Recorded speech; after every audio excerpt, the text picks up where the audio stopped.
I'm Marlene Richter. I'm the executive director of Noah's Animal House.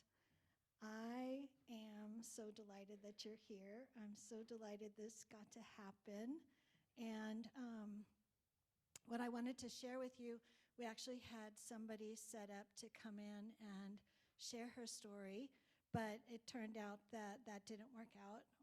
So we have instead 2 virtual client stories to share with you.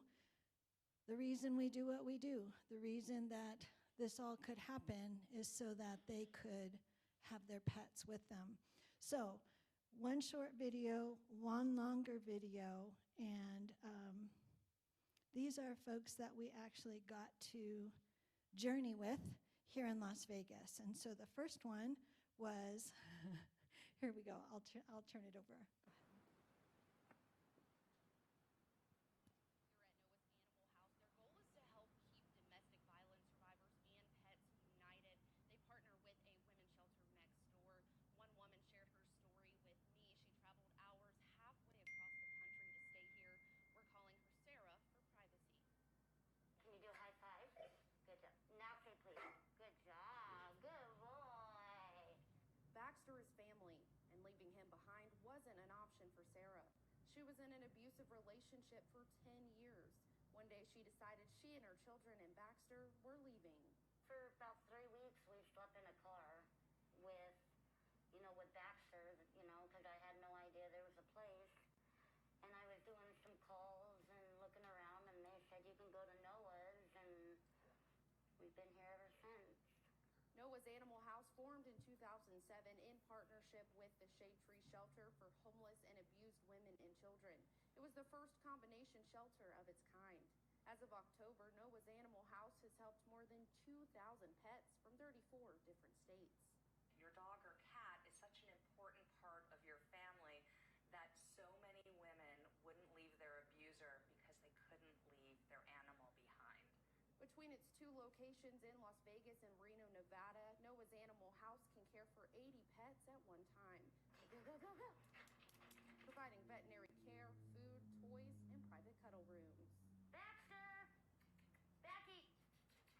He's just like my child.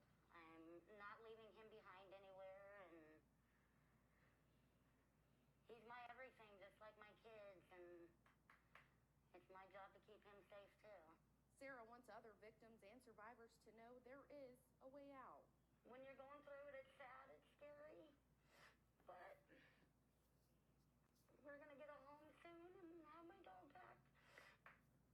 Noah's Animal House has even taken care of snakes, rabbits, and tarantulas, and they accept women and children from any state. In Las Vegas, Ashley Soriano, Fox News.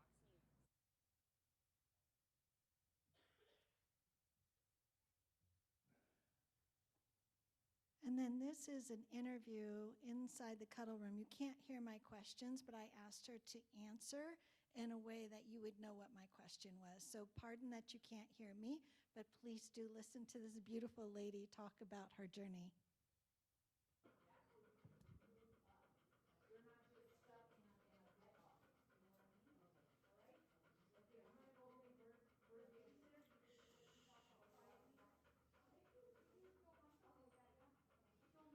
Let me know when you're ready to record. Oh yeah, I'll let you know. We're gonna have Marlene come in and ask you all the questions. Okay. Let's go a little bit. Okay. Yes. Yes. Okay, if you want to watch the image, then I'll ask the questions, because I know it's going to be a little harder if there's any movement. Okay. Okay, so the first question I'm going to ask you, and then you're going to answer Okay. with the question in it. Okay. And then look here when you answer it too. Oh, And okay. the You camera. can see me okay? Yes. So Alright. the first question is, what does it mean to have Noah's here? Well, it means a lot to be able to have my dog here at Noah's, so that way I can bond with my dog like I've been like normally in my own home. And the fact that he doesn't feel lonely because he can have, his mom visit him a lot, even though we can't be like together all day. but at least he could see me a few times a day, and it really helps the dog, it helps me, especially with my situation. So it's been really beneficial for both of us. Come here, boy.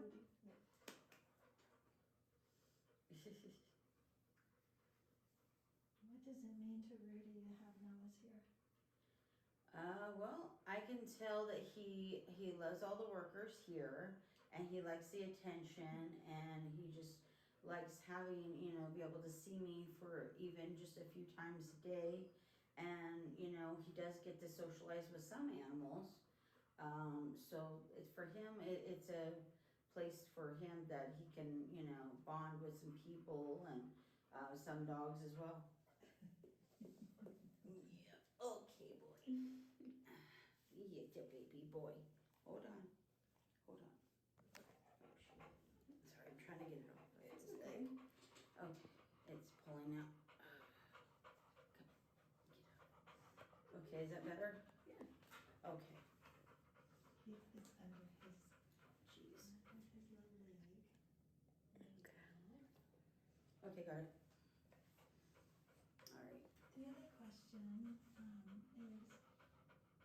some people think you should leave your dog behind. Some people think you should focus on yourself. Some people think it's just an animal. Like, I don't know if you've heard any sentences said to you like that. Whatever I might have just made you think about, can you talk about that? Some people think. Yeah, there's a lot of people out there. I've experienced it with family or friends where they think I should part with my dog.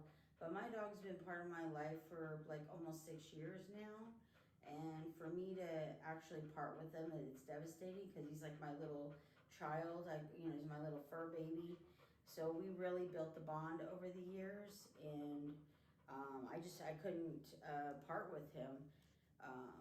I know I was in a bad situation and whatnot, but being able to have this as a resource for people like myself that, have had trouble, sustaining a home and whatnot, this has been so helpful, and, just making sure I get a job and going to get a place, because it really does ease my mind to know that he's well taken care of and that I'm able to see him a few times a day.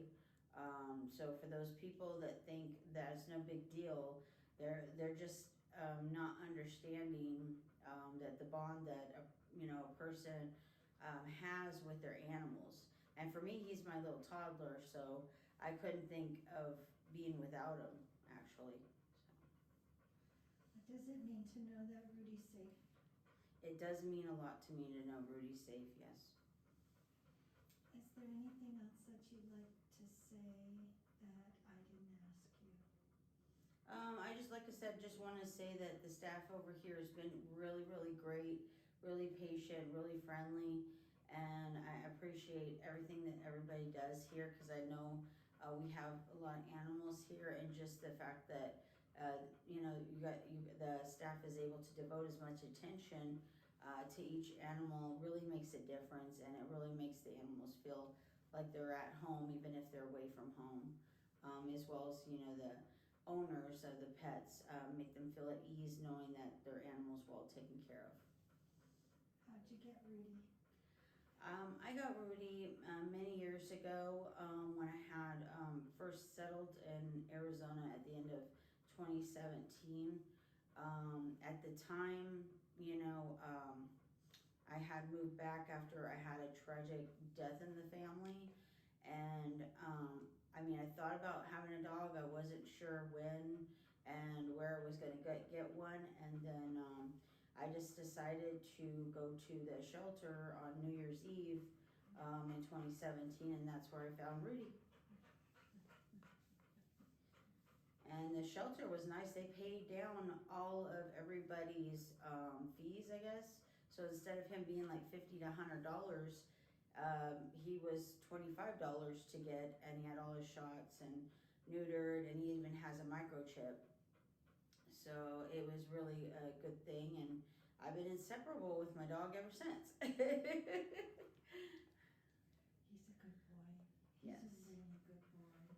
he's came a long way.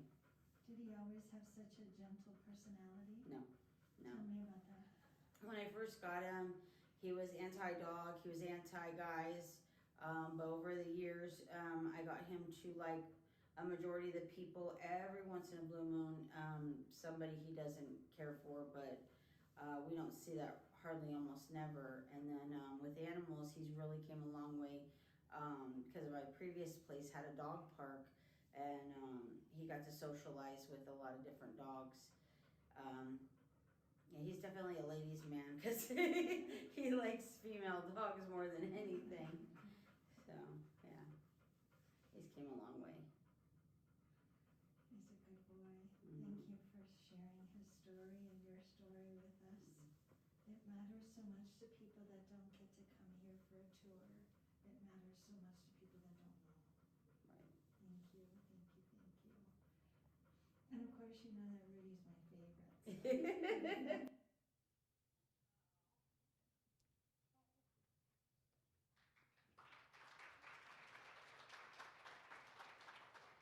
I love how her face lights up as soon as you ask her about, tell me about Rudy. Like it's flat, flat, flat, and then delight.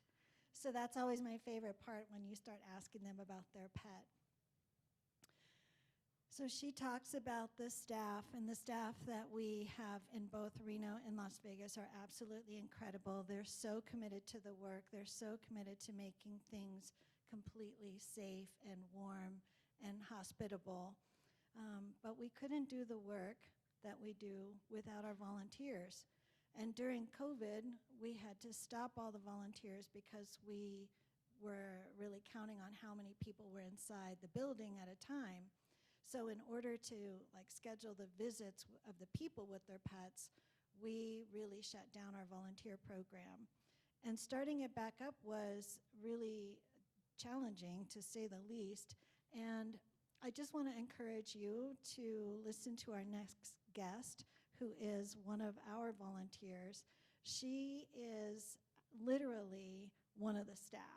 When she gets there, there's no separation between paid and unpaid people that are inside the building. And so please join me in welcoming Amy Gilvari.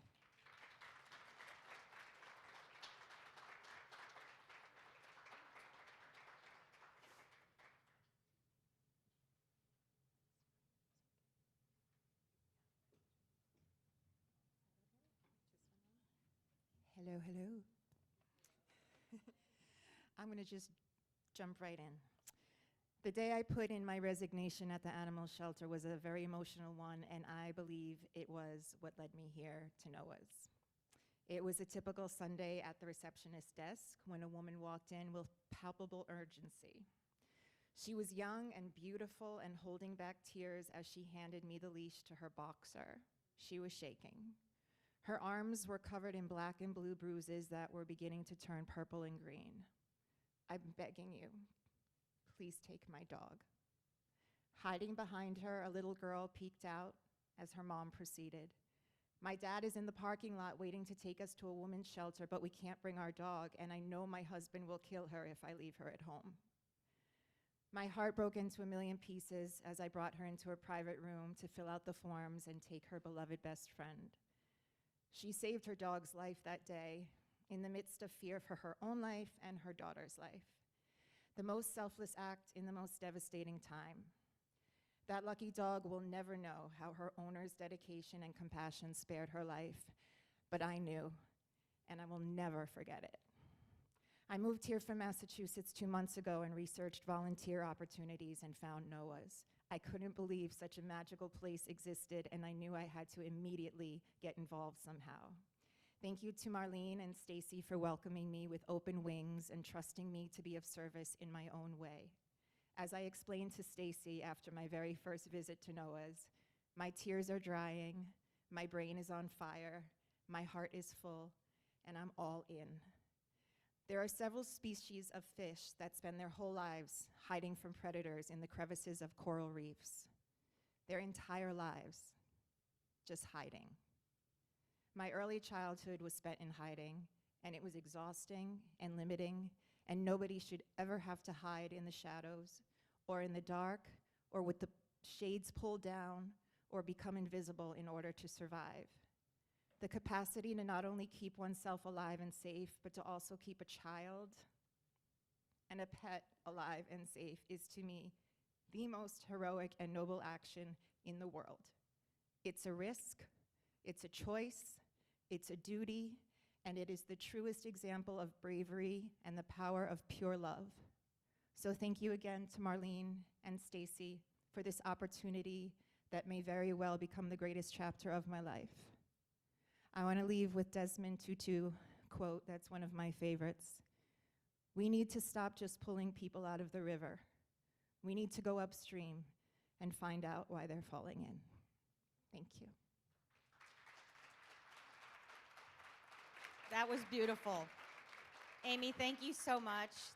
She just found out she had to do that. Isn't she awesome? You can't do this without great volunteers too, right? And one of the things, before we jump into our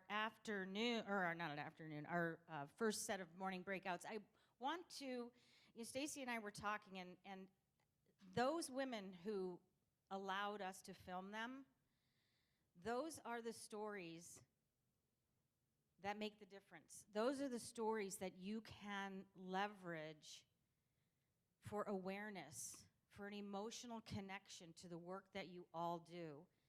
All you have to do is ask. And that's all that they did at Noah's, was ask. There's a lot of stories like that that you can tell. A lot of their stories you can tell for them. So I just want to remind you of that, because that's the power of that awareness and that sharing. I've said this to many of you. People have become numb to human suffering, but not to animal suffering. So leverage it.